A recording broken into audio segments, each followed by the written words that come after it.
Merci, Monsieur Top. Bonjour à tous. Une fois de plus, merci de me rejoindre dans cette session consacrée aux techniques de négociation des contrats de travail. Alors, la négociation d'un contrat de travail est un exercice délicat.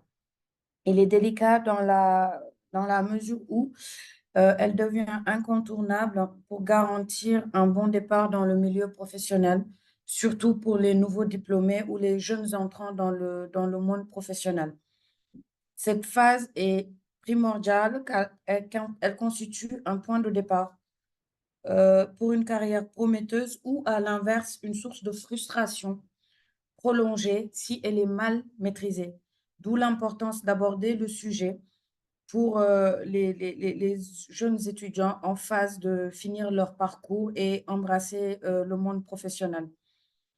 Nous nous trouvons, M. Toplo l'a rappelé tout à l'heure dans son message d'introduction, nous nous trouvons dans un contexte où le marché du travail est en constante évolution, tandis que la sécurité de l'emploi est de plus en plus précaire, avec des opportunités professionnelles qui peuvent sembler très limitées. C'est ainsi donc que la capacité à négocier un contrat de travail euh, un contrat de travail qui reflète les attentes et les aspirations du futur salarié devient un atout décisif. Cependant, quand on parle de négociation, on a souvent tendance à penser à l'aspect financier uniquement. Or, contrairement à ce qu'on pourrait croire, il ne s'agit pas uniquement de l'aspect financier. La négociation ne se Madame Dia, limite pas, pardon, Madame Dia, vous pouvez oui, partager votre écran ou bien si vous voulez, je partage mon écran pour vous. s'il vous plaît. Ok. Attends, je la présente.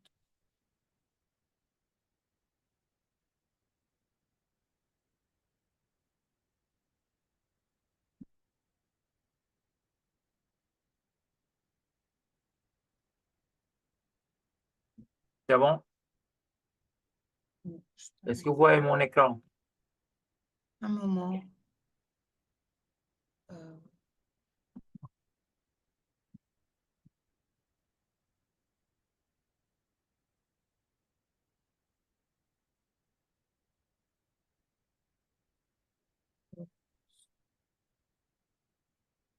oui, C'est bon? D'accord, oui, c'est bien. bon.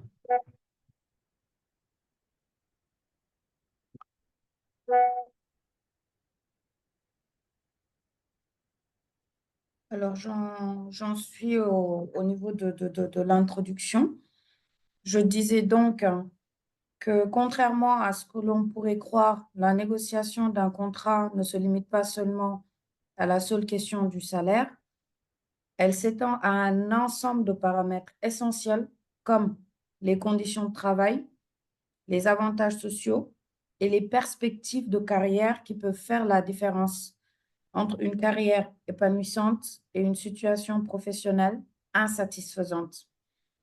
Pour les jeunes entrants sur le marché du travail, une négociation efficace est donc indispensable non seulement pour obtenir des conditions favorables dès le départ, mais aussi pour poser les bases d'un développement professionnel réussi. Ainsi donc, cet exposé a pour but de fournir aux jeunes diplômés ou aux nouveaux entrants, en tout cas dans le marché professionnel, les outils nécessaires pour naviguer avec assurance dans le processus de négociation. Notre thème d'aujourd'hui vise à leur permettre de comprendre les principes de base de la négociation, d'apprendre des techniques spécifiques adaptées à leur situation et de développer des compétences clés pour négocier efficacement leur contrat de travail afin d'éviter d'être exploités. Sans plus tarder, nous allons parler du contexte actuel du marché de l'emploi des jeunes. Le contexte est caractérisé essentiellement par le chômage des jeunes ainsi que la précarité. Les nouveaux diplômés sont confrontés à une précarité croissante avec la prolifération des contrats de stage prolongés, des contrats à durée déterminée ou des contrats temporaires. Cette situation les pousse à accepter des emplois sous-payés par crainte de ne pas trouver mieux.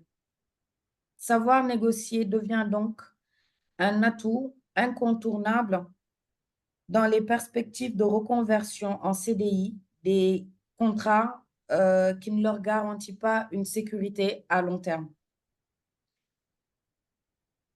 On est face à l'émergence de nouveaux types d'emplois. En effet, le marché de l'emploi évoluant très rapidement avec une croissance dans les secteurs tels que le numérique, l'intelligence artificielle ou les services à distance, rend le milieu professionnel, le secteur de l'emploi, très compétitif avec de nouveaux jeunes diplômés cherchant des postes dans des domaines quasiment similaires. D'où l'importance de savoir où et comment négocier pour ne pas être dévantagé. On peut citer toujours dans le cadre du contexte actuel du marché de l'emploi, l'équilibre vie professionnelle et vie personnelle. La génération actuelle, appelée la Gen Z, accorde beaucoup plus d'importance aux conditions de travail, à l'éthique de l'entreprise et à l'équilibre entre la vie professionnelle et la vie personnelle. Il est donc nécessaire de pouvoir s'aligner au nouveau mode de travail. Négocier des horaires flexibles, du télétravail ou d'autres formes de flexibilité qui devient aujourd'hui la nouvelle tendance. La contractualisation flexible et freelance. De plus en plus d'entreprises proposent aux jeunes diplômés des contrats flexibles à temps partiel ou en freelance. Ce type de contrat, bien vrai, offre une certaine flexibilité pour pouvoir harmoniser le point dont on vient de parler tout à l'heure, mais il n'assure pas à long terme une garantie financière, une sécurité professionnelle et n'accorde pas non plus d'avantages sociaux. L'accès à l'information. Les jeunes ont aujourd'hui plus accès à l'information via Internet et les réseaux sociaux sur les salaires moyens, les droits des travailleurs et les attentes dans leur secteur. Cela leur donne un avantage considérable dans la négociation, à condition qu'ils sachent comment les utiliser. On va passer au second point, l'importance de la négociation du contrat de travail. Les jeunes travailleurs, bien souvent, acceptent des offres initiales sans négocier, soit par manque d'expérience ou par manque de confiance. Cependant, il faut apprendre à valoriser ses compétences, ses diplômes et son potentiel afin de ne pas accepter automatiquement les premières offres. La négociation du contrat de travail est un impératif. Il ne s'agit pas seulement d'obtenir le meilleur accord possible, mais aussi de poser les bases d'une relation professionnelle harmonieuse et bénéfique pour les deux parties. L'importance de la négociation du contrat de travail réside sur les points suivants. Le premier, il s'agit de prendre un bon départ professionnel. Le premier emploi est souvent déterminant dans la trajectoire de carrière des jeunes diplômés. Une négociation réussie permet d'établir les bases solides en termes de rémunération, sachant que le salaire initial constitue souvent la base de futures augmentations et de primes. En termes de conditions de travail, qui peuvent avoir un impact direct sur le bien-être et le développement personnel, par le biais des horaires de travail flexibles, des congés supplémentaires ou au niveau de la qualité de vie et des conditions au travail. En termes d'opportunités de croissance professionnelle, par la formation continue, par des primes de performance, par exemple. L'importance de la négociation réside également sur la préparation à long terme. J'entends par là la capacité à négocier dès le début peut également avoir un effet positif sur la carrière à long terme en décelant les clauses restrictives. En effet, dans certains contrats, on peut y noter des clauses qui peuvent limiter les opportunités futures, comme les clauses de non-concurrence, de la mobilité ou dans le cadre d'un départ. Une bonne négociation permet de revoir ces clauses afin de ne pas pénaliser les options futures du jeune diplômé. Savoir négocier aussi réduit le déséquilibre du pouvoir. Les employeurs ont souvent tendance, et ils ont plus d'expérience, c'est vrai, dans la négociation, et peuvent proposer des contrats qui maximisent leurs avantages à eux au détriment des jeunes diplômés. C'est ainsi donc que les nouveaux entrants dans le marché du travail doivent comprendre qu'ils ont aussi des arguments en leur faveur, comme leur flexibilité, leur fraîcheur intellectuelle ou encore la rareté de certaines compétences numériques et ou techniques. On passe maintenant à la compréhension du contrat de travail. Avant de se lancer dans la négociation, il est important de bien comprendre les différentes composantes d'un contrat de travail. Ainsi donc, les principaux éléments à analyser dans le contrat du travail, c'est la nature du contrat, à savoir un CDI, un CDD, un stage ou d'autres types de contrats particuliers. Il faut savoir analyser la période d'essai. Il est important à ce niveau de clarifier les attentes, analyser la description du poste, notamment avec les tâches et les responsabilités qui seront confiées. Important à analyser la rémunération, notamment le salaire de base, les primes, les bonus s'il y a lieu. Important à analyser les horaires de travail, la flexibilité, les heures qui ont été définies. Important à analyser les avantages sociaux tels que les assurances, les congés payés, les primes, les formations proposées ou qui peuvent l'être durant la relation de travail. Important à analyser les clauses spécifiques dont on a parlé tantôt, la mobilité, la non-concurrence par exemple. Important à analyser également les conditions de départ, notamment le préavis ainsi que les indemnités y afférentes. Toujours dans le cadre de la compréhension du contrat de travail, les points spécifiques sur lesquels il est important de négocier. Il s'agit du salaire et des bonus. On entend par là les primes et les augmentations basées sur la performance, les avantages sociaux tels que l'assurance santé, la retraite et autres avantages, la flexibilité sur les horaires et les options de télétravail si la législation en vigueur le permet, les conditions de travail telles que les congés payés, la formation continue, les opportunités de développement professionnel, etc. Important, les points sur lesquels également à négocier, on parlera des clauses de résiliation. Il s'agit là de savoir négocier les conditions de départ les plus avantageuses. La préparation à la négociation. On va d'abord se pencher sur les aspects spécifiques pour les jeunes diplômés. Les jeunes diplômés ou les personnes entrant sur le marché du travail pour la première fois sont perçus par les recruteurs comme moins précieux sur le plan économique. Alors, sachez qu'il faut toujours savoir valoriser ses compétences. Même avec peu d'expérience, vous possédez des compétences précieuses, soit innées ou acquises lors de vos études, de vos projets professionnels, de vos stages et même au travers des activités parascolaires ou dans le cadre de bénévolat. Il est essentiel de mettre en avant et de démontrer comment elles peuvent bénéficier à l'entreprise. Il faut toujours savoir mettre l'accent sur la motivation et la volonté d'apprendre.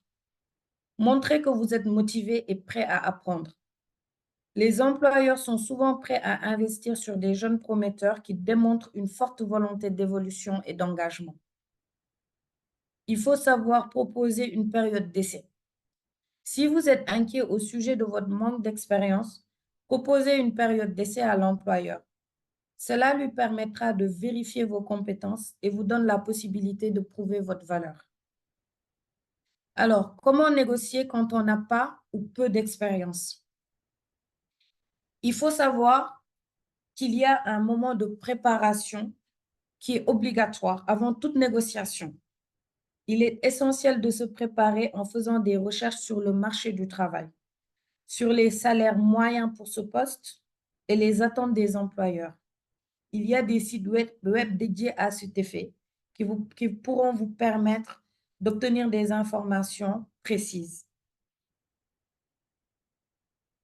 Mettez en avant votre valeur ajoutée. Expliquez comment votre fraîcheur et votre perspective nouvelle peuvent apporter une valeur unique à l'entreprise. Mettez en avant votre enthousiasme et votre motivation pour contribuer positivement dès le départ. Sur le point de la flexibilité, les recruteurs comprennent souvent que les jeunes candidats peuvent ne pas avoir une expérience extensive. Il est dès lors nécessaire pour le jeune diplômé d'être prêt à être flexible sur certains aspects de l'offre, sans se sous-estimer. Vous pouvez discuter de la possibilité de réexaminer le salaire ou des conditions après une période de probation réussie. Au niveau de la formation et de l'apprentissage continu, mettez en avant votre volonté, je l'ai dit tout à l'heure, d'apprendre et de vous former. Il s'agit là de poser des questions qui montrent votre intérêt pour le développement professionnel et votre volonté de grandir avec l'entreprise. Soulignez votre capacité à vous adapter et à acquérir rapidement de nouvelles compétences. Nous allons maintenant passer sur les différences dans les négociations pour un stage et un emploi permanent. Les négociations pour un stage diffèrent souvent de celles pour un emploi permanent en raison des objectifs, de la durée et de la nature des types de postes. Pour les stages, l'objectif est essentiellement un objectif d'apprentissage et d'acquisition d'expérience. Si vous êtes amené à négocier dans le cadre d'un stage, concentrez-vous plutôt sur les opportunités d'apprentissage, de mentorat, de la qualité de l'expérience professionnelle que ce stage peut vous apporter. Dans le cadre des contrats de stage, vous pouvez avoir des avantages non financiers. Il s'agit là de valoriser les opportunités de réseautage, de formation et de développement personnel que le stage peut vous offrir, peut vous apporter en prélude de votre préparation dans le marché de l'emploi. Même si la rémunération peut être limitée, les avantages d'un bon stage peuvent être significatifs pour le développement d'une carrière. Dans le cadre des emplois permanents, pour un emploi permanent, la négociation des conditions salariales et des avantages sociaux est fondamentale. Il s'agit de faire des recherches approfondies sur les standards du marché et sur ce que l'entreprise vous propose. Discuter des opportunités d'avancement professionnel, de la formation continue et des possibilités de progression au sein de l'entreprise. Assurez-vous de bien comprendre comment l'emploi peut évoluer et quelles sont les opportunités de développement. Évaluez si la culture de l'entreprise correspond à vos valeurs et à vos attentes. La négociation peut aussi inclure des aspects liés à la qualité de vie et les conditions dans le milieu du travail. Il y a ce qu'on appelle aussi la stratégie pour la valorisation des avantages non financiers dans le cadre de négociation des contrats de travail permanents. Ces avantages non financiers jouent un rôle essentiel dans la satisfaction au travail et dans la progression de carrière. Pour les jeunes, les jeunes entrants dans le milieu professionnel, ces avantages peuvent parfois compenser une rémunération initiale faible. Il s'agit là de la formation. Insister sur l'importance des opportunités de formation continue et de développement professionnel. Les employeurs qui investissent dans la formation de leurs employés offrent souvent une valeur ajoutée significative pour la progression de carrière. Examinez les opportunités de progression au sein de l'entreprise. Une position avec des possibilités claires d'avancement et de croissance peut être plus précieuse à long terme qu'un salaire initialement plus élevé sans perspective d'évolution. Les étapes clés de la négociation d'un contrat de travail. Nous allons maintenant passer au point suivant. Pour préparer efficacement la négociation d'un contrat de travail, voici les étapes clés à suivre. Il s'agit premièrement de la recherche et de l'information sur l'entreprise. Il s'agit là de connaître la culture, les valeurs et la structure de l'entreprise. Faites des recherches et trouvez des informations sur le poste. Il s'agit là de comprendre les responsabilités, les attentes et les perspectives de développement. Recherche et information sur le marché. Il s'agit de se renseigner sur les salaires et les conditions de travail pour des postes similaires dans le secteur. Point 2, évaluation des objectifs personnels. Définir vos propres objectifs et priorités, mais soyez prêts à faire des compromis sur certains aspects tout en maintenant vos objectifs principaux. Il s'agit de définir le salaire. Posez-vous la question, quel est le salaire minimum acceptable? Quels avantages sont importants pour vous? Assurance, congé, bonus, etc. Quel est votre besoin en termes de flexibilité et de temps libre? On entre là dans l'équilibre vie professionnelle et vie personnelle. Préparez vos arguments. Quantifiez vos réalisations en préparant des preuves concrètes de votre valeur ajoutée. Anticipez sur les objections. Préparez des réponses aux arguments que l'employeur pourrait soulever.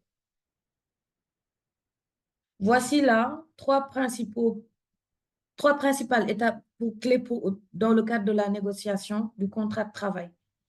Donc, la recherche et l'information, l'évaluation des objectifs personnels et la préparation de vos arguments.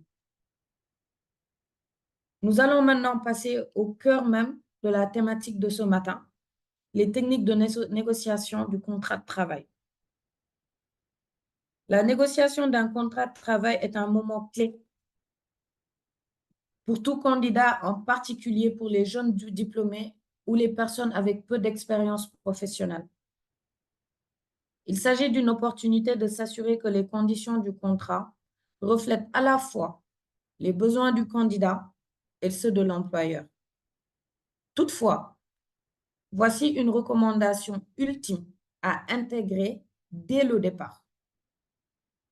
Avant d'introduire la discussion sur le salaire, laissez l'employeur montrer un réel intérêt pour votre candidature.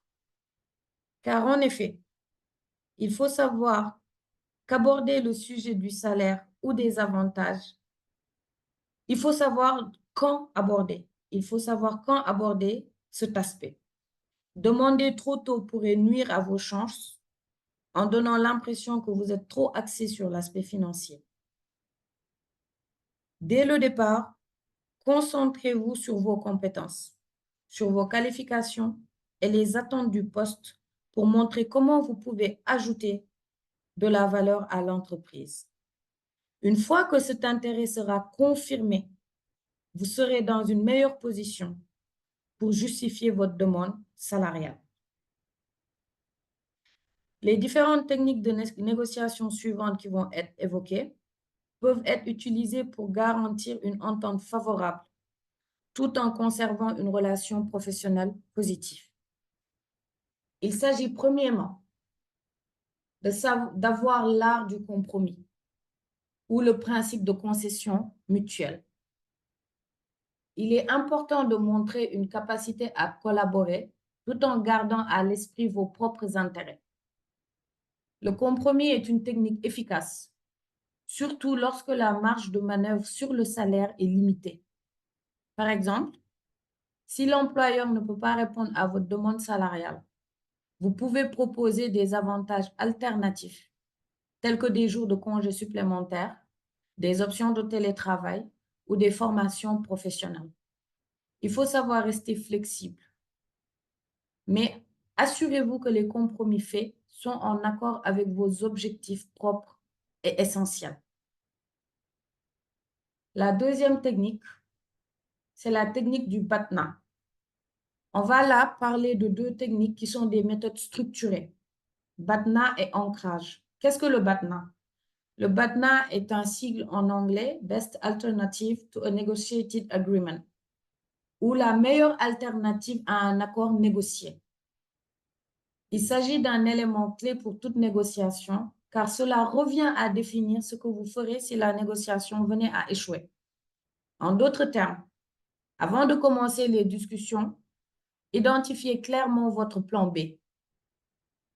Ça peut être, par exemple, d'autres offres d'emploi ou le choix de continuer à rechercher autre chose. En ayant ça en esprit, dès le début de la négociation, cela booste votre confiance nécessaire pour savoir quand il est préférable de quitter la table des négociations. Nous avons la technique de l'ancrage. L'ancrage consiste à poser la première proposition lors d'une négociation. Bien entendu, une fois que l'intérêt de l'employeur pour votre profil sera clairement défini. Cette technique peut fortement influencer la suite des discussions. Si vous avez fait des recherches solides sur les salaires du marché pour le poste en question, vous pouvez proposer un chiffre en premier.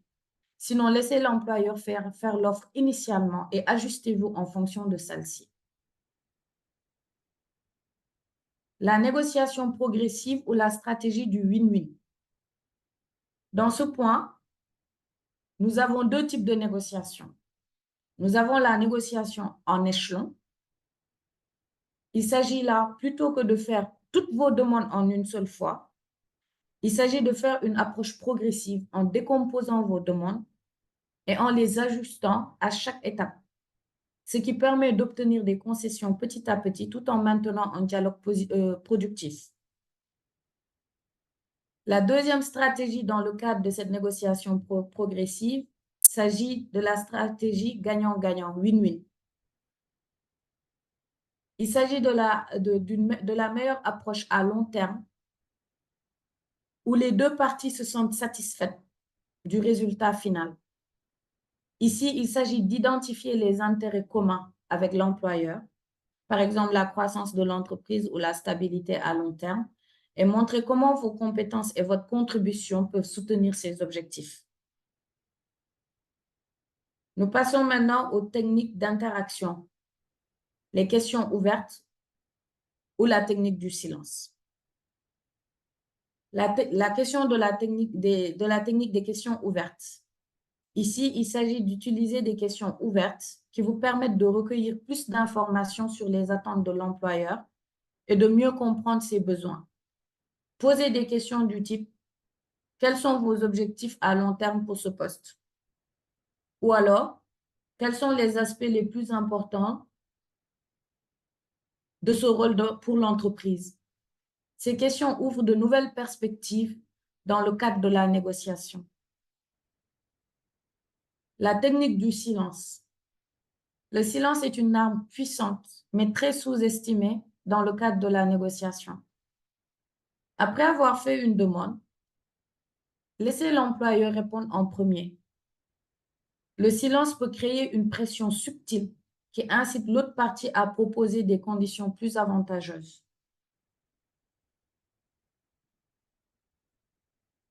La technique de l'art de la contre-offre.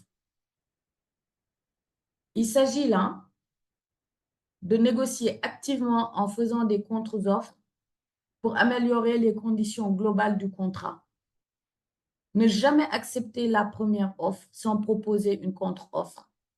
Analysez l'ensemble du package, le salaire, les avantages, les opportunités de développement et négocier pour obtenir un meilleur équilibre.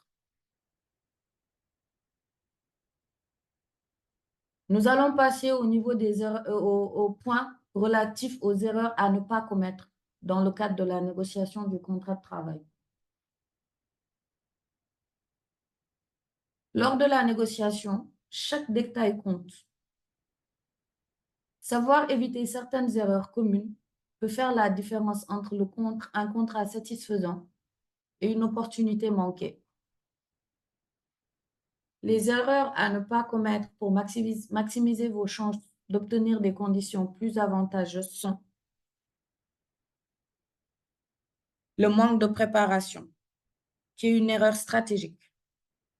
Arriver à la table de négociation sans préparation est probablement la plus grande erreur que vous puissiez commettre. Un candidat mal informé sur les salaires standards, les avantages courants ou la culture d'entreprise est en position de faiblesse. Une bonne préparation implique non seulement de connaître les offres du marché pour des postes similaires, bien entendu, mais aussi de comprendre ses propres compétences et la valeur ajoutée que l'on peut apporter à l'entreprise. Par exemple, se renseigner sur la santé financière de l'entreprise peut donner des indices sur leur flexibilité budgétaire et donc sur la marge de manœuvre sur laquelle vous pouvez négocier. Évitez de vous focaliser uniquement sur le salaire. On l'a répété tantôt. Cela prouve une vision limitée. Il est courant de considérer le salaire comme l'élément central de la négociation. Toutefois, ce serait une erreur de négliger, autant pour moi, d'autres aspects, comme je l'ai rappelé tantôt, liés aux avantages sociaux, aux opportunités de flexibilité ou à des possibilités de formation. Ces éléments peuvent avoir une valeur substantielle à long terme, bien plus que l'augmentation de salaire elle-même. Un bon négociateur saura élargir le champ de la discussion à ces aspects pour construire un package global avantageux. Il ne faut surtout pas se sous-estimer sa valeur. C'est un signe de manque de confiance. Chez les jeunes diplômés, on fait souvent face à un manque de confiance, souvent par manque d'expérience. Il est essentiel de se rappeler que les recruteurs ne cherchent pas seulement une personne avec de l'expérience, mais aussi une personne avec des soft skills. Ne pas se mettre en avant en termes de compétences acquises durant ses études, stages ou même des activités extrascolaires peut conduire à accepter des conditions en deçà de ce que vous méritez. Ne pas accepter la première offre sans négocier. C'est une perte d'opportunité. Il est fréquent, surtout chez les jeunes diplômés, d'accepter la première offre reçue par peur de perdre l'opportunité. Cependant, dans la majorité des cas, les recruteurs s'attendent à une forme de négociation. En n'exprimant pas vos attentes et en acceptant immédiatement, vous pouvez passer à côté d'une rémunération plus intéressante ou de meilleures conditions de travail. La première offre n'est généralement qu'un point de départ dans les discussions. Il ne faut pas adopter une attitude trop rigide ou agressive. Cela rentre dans le cadre d'une erreur de communication. La négociation est avant tout un processus collaboratif. Arriver avec une attitude trop rigide ou adopter un ton agressif peut nuire à la relation avec votre futur probable employeur et compromettre vos chances d'obtenir ce que vous souhaitez. Il est important d'aborder la négociation de manière constructive en montrant que vous êtes ouvert à la discussion tout en restant ferme sur vos attentes. Ne négligez pas les aspects juridiques. C'est une faute lourde de conséquences. Car lors de la négociation, de nombreux candidats se concentrent sur le salaire et oublient de bien lire le contrat en lui-même. Certaines clauses peuvent avoir des conséquences importantes, comme la période d'essai, les clauses de non-concurrence ou les conditions de résiliation du contrat.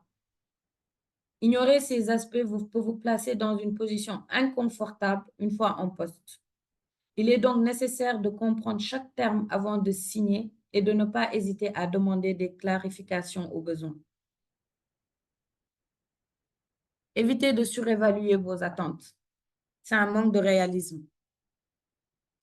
S'il est important de ne pas sous-estimer sa valeur, il est tout aussi dangereux de la surestimer.